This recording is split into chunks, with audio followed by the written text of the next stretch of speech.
Katharine, I know the last big exhibition here before this one was Pete the Street Brown. He seems to have left one of his paintings behind. Why is it still here? Well, it's because Pete likes us so much that he always likes to have a painting on display here. But seriously, the reason behind this exhibition, Bath and the New English Art Club, is that Pete Brown, our beloved Pete the Street, he's president of the New English Art Club, and for a long time he was hoping that the club could have an exhibition here, and now here it is. So we have about 60 works by current members of the New English Art Club, including one by Pete. Now, the club has been going a lot longer than Pete Brown has. When was it formed and why was it formed? The New English Art Club was founded in 1886 by a group of rebellious artists who didn't like the very sort of traditionalist, hidebound attitudes of the Royal Academy.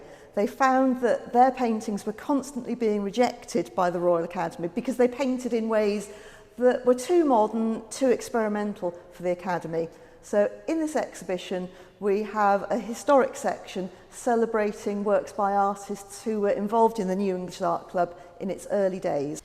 And here's one of the big name artists involved in the New English Art Club, and it's John Singer Sargent. And we've got this wonderful painting of Ladies in a Garden on loan from the Royal Academy. And it's been a really nice opportunity for us to borrow in some paintings by wonderful artists. So John Singer Sargent, Philip Wilson Steer, Stanley Spencer, and a whole host of other pictures. And also we've been able to get pictures from our own collection into the exhibition. So there's about 20 works that we've borrowed in and about 30 or 40 from our own collection. And one of them I noticed is a favourite of mine.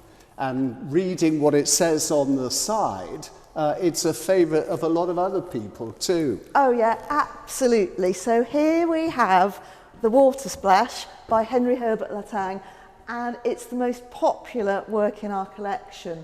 And when we were planning this exhibition, we knew that it would be a good idea to include this picture because Henry Herbert Latang, he was involved in the New English Art Club from its earliest days.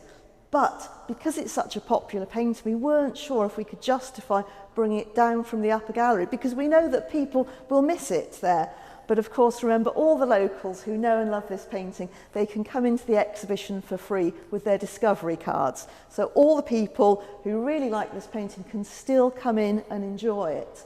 And in the exhibition, you're seeing this painting really kind of in the best context, because in the exhibition we explain about how these rebellious young artists of the 1880s, including Latang, they wanted to paint in a way that was new, innovative, influenced by the Impressionists. They wanted to paint outdoors, they wanted pictures that were to do with, daily life and reality. They didn't want to be painting, kind of aristocrats.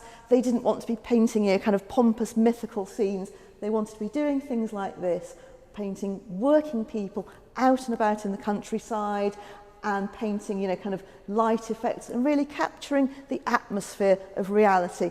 And that's what the New English Art Club was all about in its early days, and they're continuing that tradition into the work they do now. So when you come and see the exhibition, you'll see the historic works such as this, and then you can go into the other part of the exhibition and you can see works by Pete Brown and his contemporaries in the New English Art Club and see that they're still interested in capturing real life. Still going strong.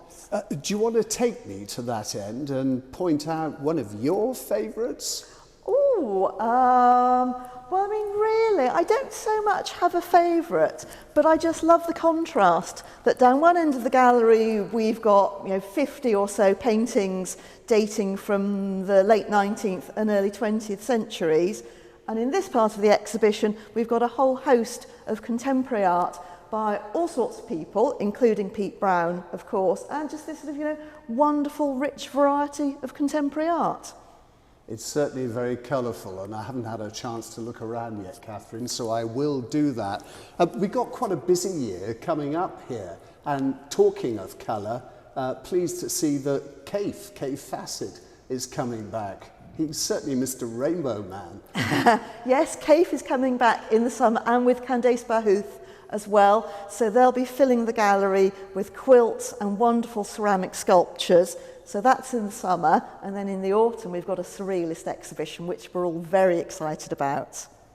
A bit different for the Victoria Gallery. Have you staged a surrealist exhibition in recent years? I don't think we've had any surrealist works on here for a long time. I mean, I do remember back in the early 1990s, the gallery had a surrealist painting by Salvador Dali here on loan, and I'm not sure that there's been any surrealism here since.